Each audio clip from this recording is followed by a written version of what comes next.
Good evening all. Welcome to my midweek presentation where we discuss all things eBay. And this week I thought it would be a good idea to sort of like talk about how you got started on eBay. I'm going to tell you my story about how I got started. I've been running this store now for 3 years, this predominantly reselling store, going out into many local areas, sort of like in charity shops, looking online as well. Vinted, definitely one that I look at to flip over some profits. But how did it all start 3 years ago? As I say, I've been doing this for 3 years and I've been doing a YouTube channel for 1 year. But yeah, the starting story. How did you start as well? Comment below how you started. My name's James Smith and I run channel JR74. And this channel is all about eBay reselling and, just have a look, have a peruse through what I have done. I'm covering a whole variety of factors associated with predominantly reselling goods on eBay for a profit.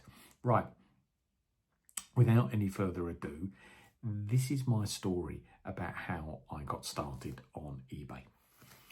I've actually had an eBay account since 2005, but I haven't been active. I've only been actively reselling for the last 3 years. So there was quite a few years where I had the account, but I didn't really use it that often.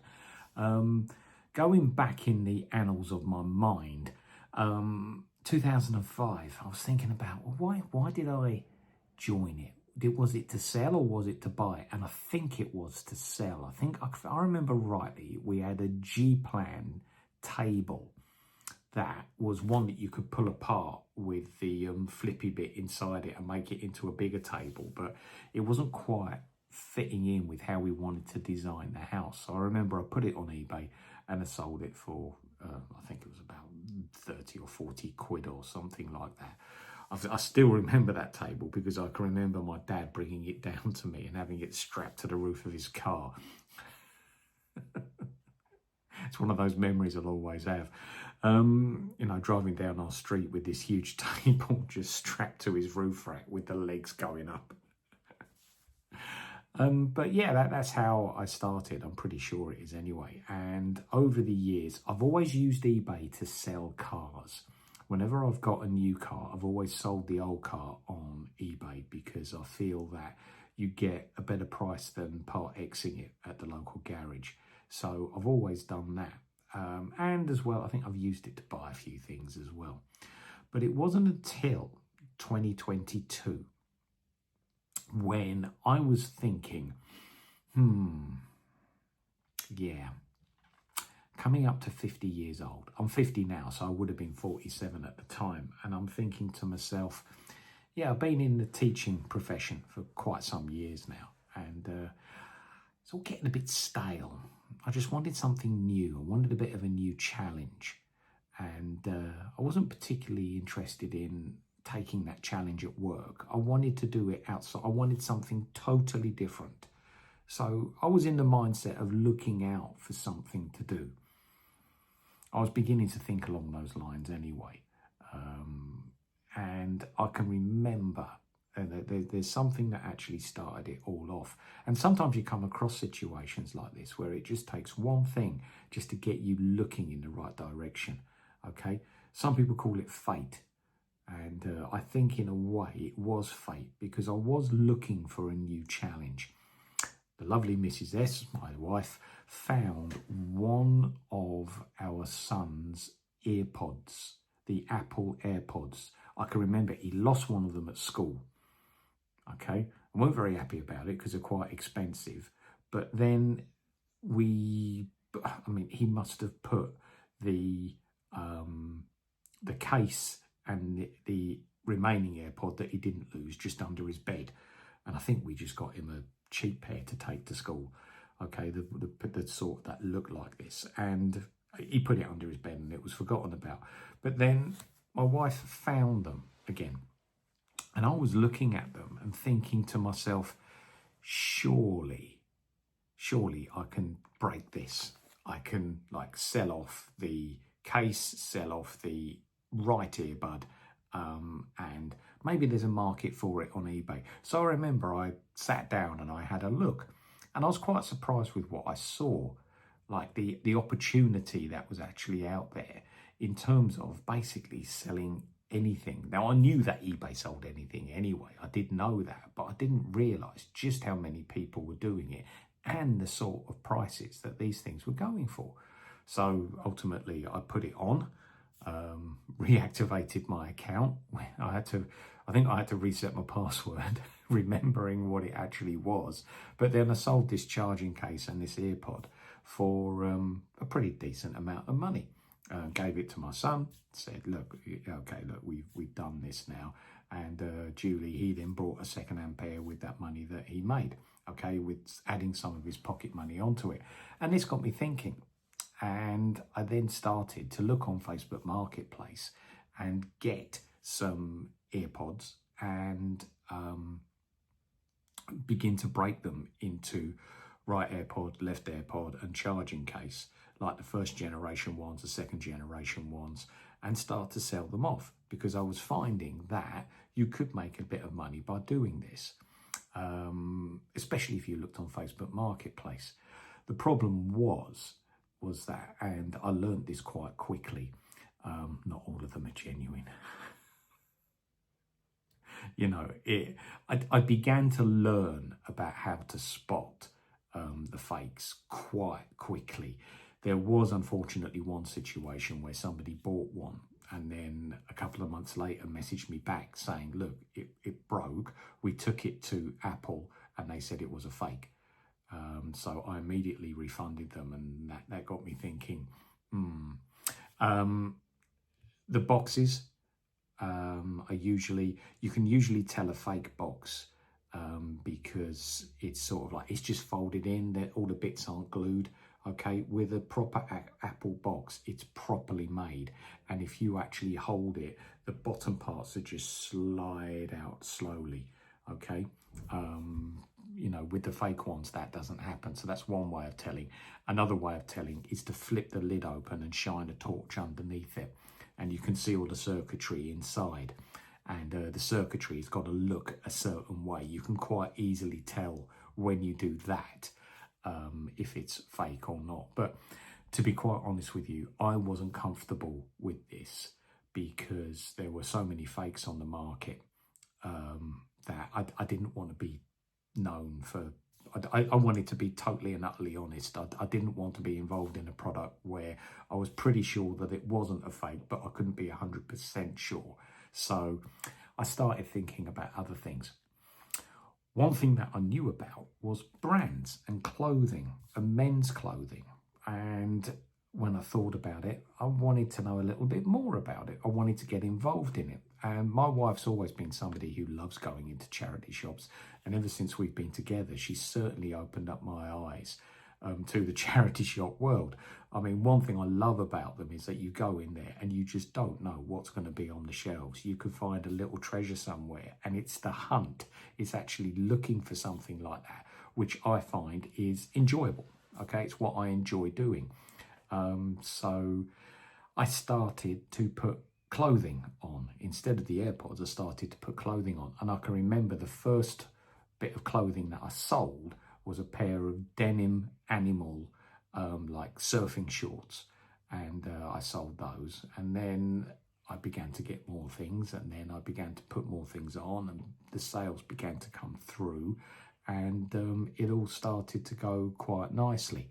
I said recently in a video that I haven't actually put any of my own money in because it all started from my son's AirPods.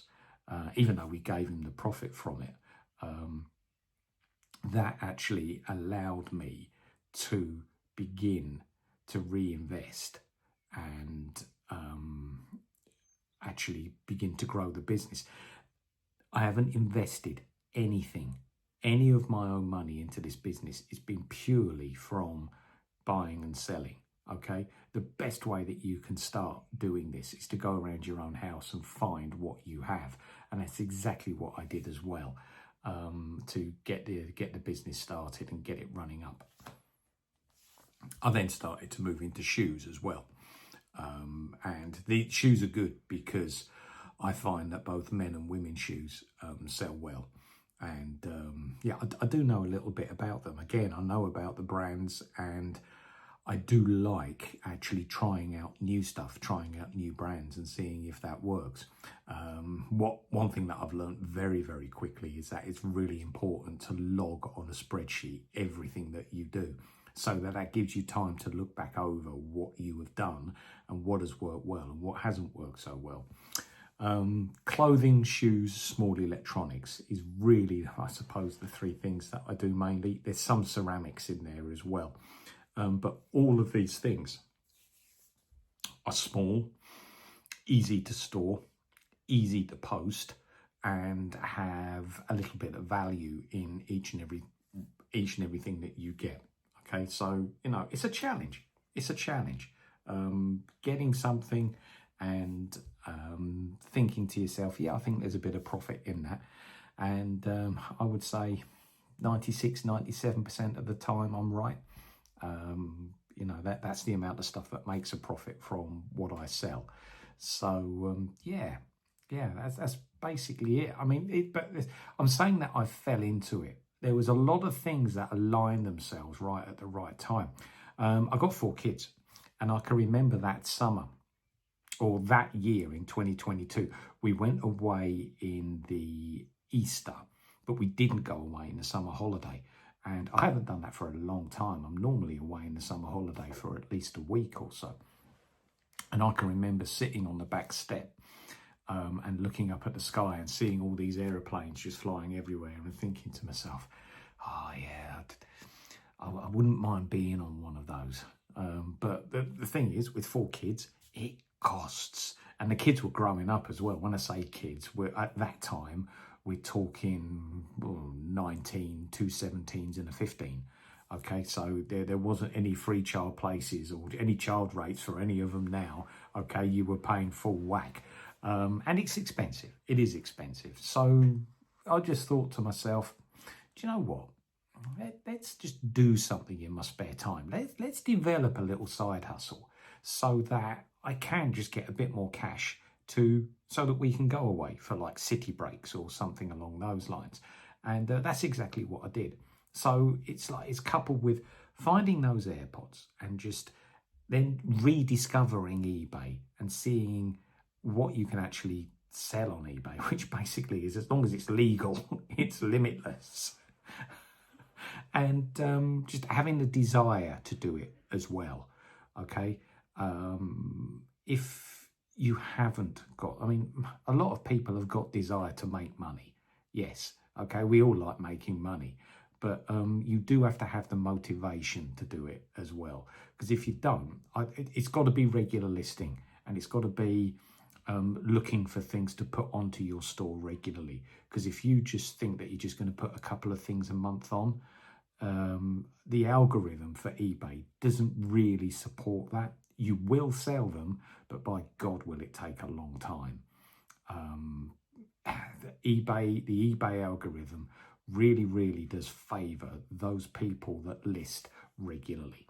And so if you can just get a few things just coming into your store on a regular basis, then things can really then begin to tick over. So yeah, all of those things sort of like came together. And I'm glad I did it. I'm really glad I did it. I'm 50 years old now. I've been doing it for a few years. I've started up this eBay channel because I wanted to share everything that I've learned. And I'll be totally honest with you, I think currently I'm on about 960 subscribers. I've been doing it for a year. And yeah, you've got to reach those 1,000 subscribers so that you actually start then getting monetized. And from the research that I did before starting this YouTube channel, usually people were saying that it does take about a year to 18 months to get monetized. As long as you do the videos regularly, then, and as long as it's ticking along nicely, which is what is generally happening. Thank you so much for your support. Some of the comments that I get back, especially the supportive ones, like saying that I'm learning so much from your channel, blah, blah, blah. It keeps me doing this. Yeah, I mean, this is a video which could generate some comments back, because I want to know, how you started. Okay, what's your starting story? What was there a product that got you, that you found, that you wanted to sell, and then you started looking at eBay? Or was it planned? Was it something that you always thought of doing, and yeah, you've actually just started up a nice side hustle? Or is it your main business now that you are doing, selling? Just any story really about how you actually got started. This is something that we could certainly discuss and talk about in future videos to help those who have got started and who are just interested in other people's stories. Yeah, we are being a bit nosy, but it's something that we can relate to, okay? Or it could be somebody that's thinking of starting an eBay shop, and they just looking at these videos and just getting some advice or some motivation. My advice to you, if you're thinking of starting one, is just do it. Just do it. You can't learn to swim without getting wet. You can't make an omelette without breaking eggs. Just get yourself in there and try, okay? Find a few things around your house that can be sold, and just see how it goes, okay? So that you learn about the whole process, about promoting, about posting, about everything like that. Yeah, so I will continue to research. I will continue to do these videos. Of course I will. I actually really enjoy doing them. I think the one that I enjoyed the most recently, I did one about simple delivery on eBay, and some of the comments that came back from that were gold dust. And I'll certainly be doing a video. I just want to give it a bit more time to see if any more comments come through, and I'll certainly be doing a video about the comments that people have said, and just give you my little take and my little opinion on people's attitudes towards some of the changes that eBay actually bring in. But yeah, short and sweet this week, short and sweet. Just a little bit of an insight into how I got started, and you know, maybe you can just sit there and think about how it was that you got started. Maybe you've been doing it for a long time, maybe you've only just started. Let's just make a little comment and just let me know, all right? And then we can continue this conversation. Right, I am thinking that I'm repeating myself a little bit now, so I think it's time to stop. All right, so it's been a pleasure. Nice little chat just then. I'm gonna cook this. This is good. Apple and mango with a splash of lemonade. Okay, cuts nicely. Au revoir.